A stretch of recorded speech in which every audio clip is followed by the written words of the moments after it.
mga ka-Health Real Talk, sobra sa tulog o oversleeping. Requested topic po ito ni Chris Relampagos. Mga kabayan, madalas natin marinig na ang kulang sa tulog ay masama sa kalusugan. Pero alam nyo ba, kahit sobra sa tulog ay may masamang epekto rin sa ating katawan.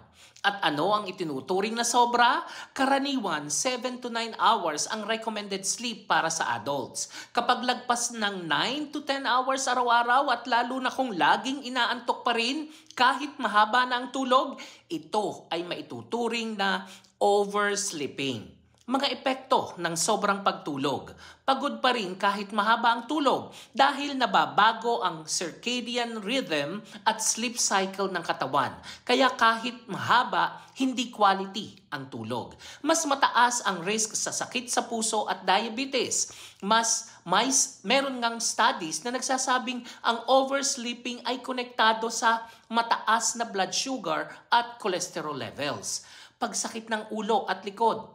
Ang matagal na paghiga ay maaaring magdulot ng tension-type headache at muscle stiffness. Pagbaba ng mental alertness, parang laging groggy o lutang, mahirap mag-focus at minsan pati mood ay apektado.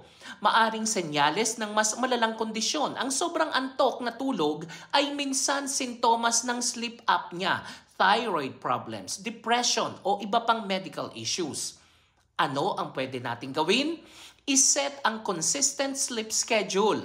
Matulog at gumising sa parehong oras. Iwasan ang oversleeping during weekends. Hindi ibig sabihin libre ang Sabado, dapat 12 hours ka sa kama. Move your body. Regular na exercise kahit light lang para mag-improve ang energy at tulog. Kumonsulta sa doktor. Kung laging inaantok kahit 8 hours na ang tulog, baka may underlying condition na.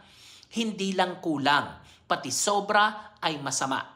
Tandaan, ang susi ay tamang balanse. 7 to 9 hours of quality sleep, sapat para i-recharge ang katawan, utak at puso. Ako po si Arlene para sa Health Real Talk. Have a nice day everyone.